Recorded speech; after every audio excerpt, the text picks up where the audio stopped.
What if suffering is not caused entirely by life itself, but by the way humans interpret life?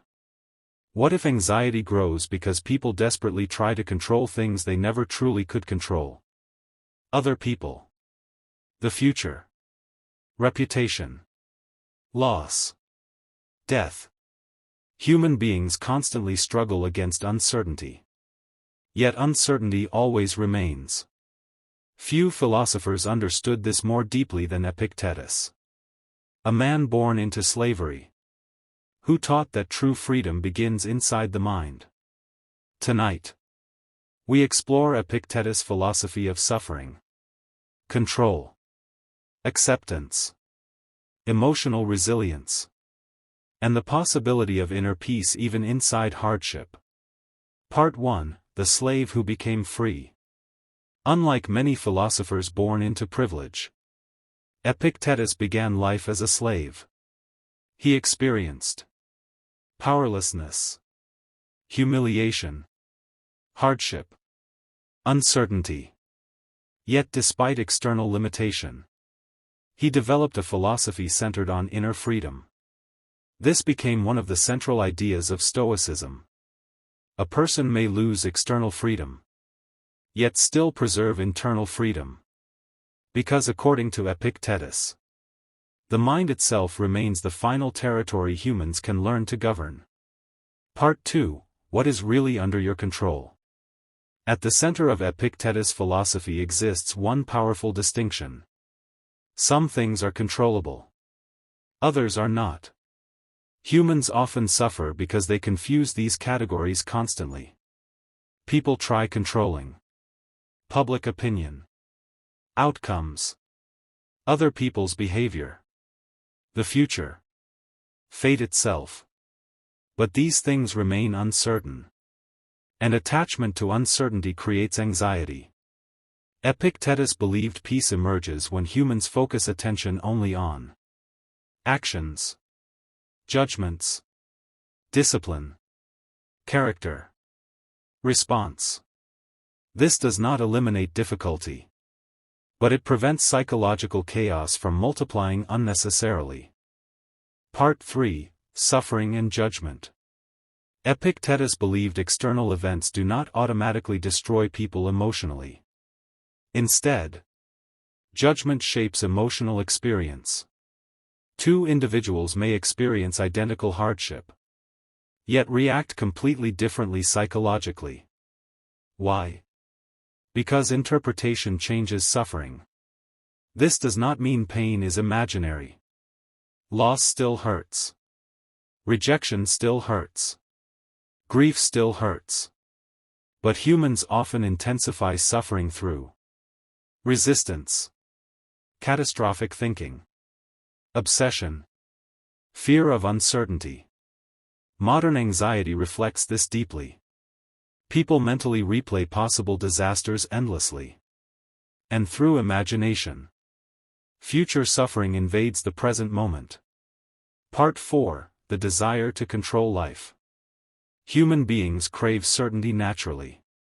People want guarantees. Guaranteed success. Guaranteed relationships. Guaranteed security. But existence refuses guarantees. Everything remains fragile and temporary. Epictetus believed suffering increases when humans demand permanence from an impermanent world. Modern society intensifies this struggle constantly. People obsess over reputation, image, validation, prediction, outcomes. Yet much of life remains uncontrollable.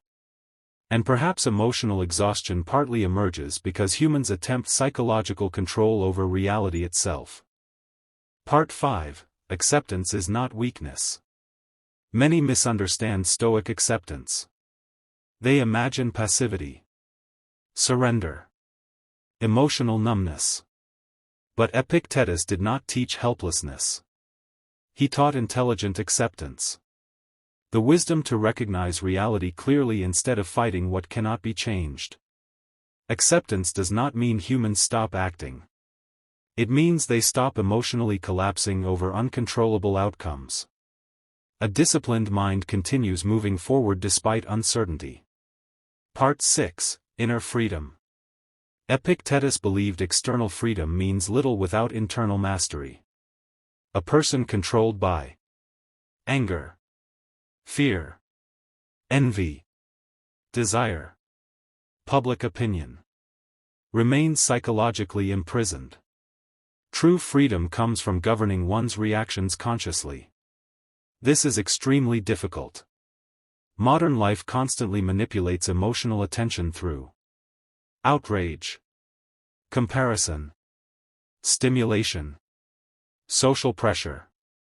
People react automatically to everything. But Stoicism teaches pause, reflection, self-awareness, the ability to choose response rather than becoming controlled by impulse. Part 7. The Fear of Loss. Epictetus believed attachment creates vulnerability. Humans emotionally cling to possessions, relationships, status, comfort, identity. Yet all external things remain temporary. Loss becomes inevitable eventually. This reality feels painful.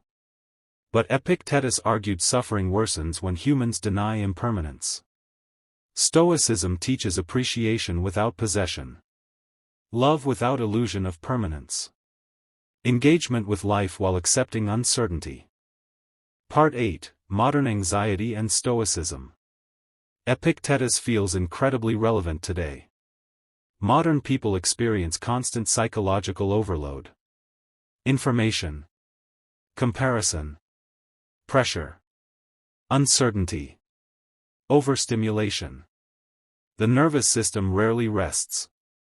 And because modern culture encourages obsession with external validation, many people feel emotionally unstable constantly. Stoicism redirects attention inward, toward discipline, perspective, clarity, emotional grounding. Not to escape reality, but to endure reality more wisely. Part 9. Suffering as Training. Epictetus believed hardship can strengthen character. Not because suffering is pleasant, but because adversity reveals patience, discipline, resilience, perspective. Comfort alone rarely develops emotional strength. Humans often discover their deepest capacities during challenge. This does not romanticize pain, but it recognizes that suffering sometimes becomes psychological training. A disciplined person learns to remain steady despite instability. Part 10. Final Reflection. Epictetus believed humans suffer most when they demand control over uncontrollable things. The future, other people, fate, loss. But peace becomes possible when individuals focus on mastering themselves instead. Their actions, their values, their judgments. Perhaps modern humans feel emotionally exhausted because attention constantly flows outward, toward comparison, validation, fear, uncertainty. Yet inner freedom may begin the moment humans stop trying to dominate reality itself. Maybe peace does not come from controlling life. Maybe it comes from learning what must finally be accepted.